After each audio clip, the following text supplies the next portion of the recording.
don't get to have the most billionaires in the world, the largest economy in the entire world, and not be doing something right. You see, Trump is still stuck back in the 1980s, where when he sees on a chart that the trade deficits are negatively against the United States, and let me take you back another step.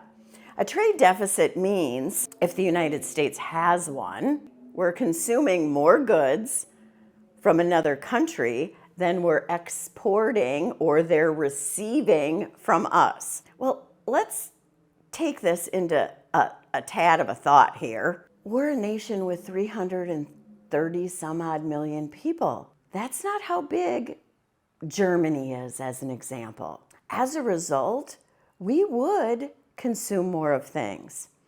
And here's another thought for you. If you're truly a capitalist and you believe in free markets, you believe in using the efficiency of the market to determine who's best at doing what. That's what capitalism's all about. So when we have a global economy, we've determined that Central America is really good at coffee.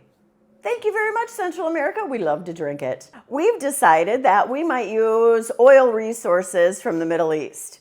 Now, the reason I get a little bit more pensive about just diving into just using the Middle East for their oil and gas is because sometimes we need to pull some levers because there's political reasons to move somewhere else to get that oil, which we'll talk about that in a minute about these tariffs that Donald J. just loves so much. And we might also say that, gosh, Mexico, they've got good avocados.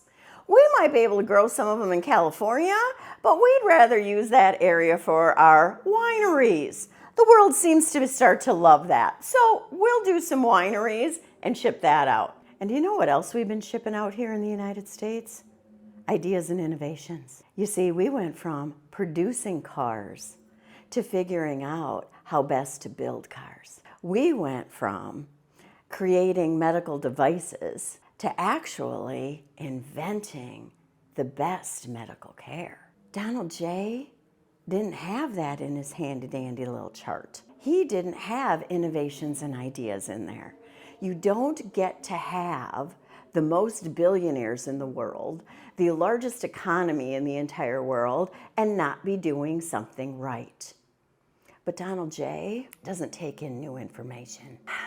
He has a difficulty actually finding out that other people might have a good idea.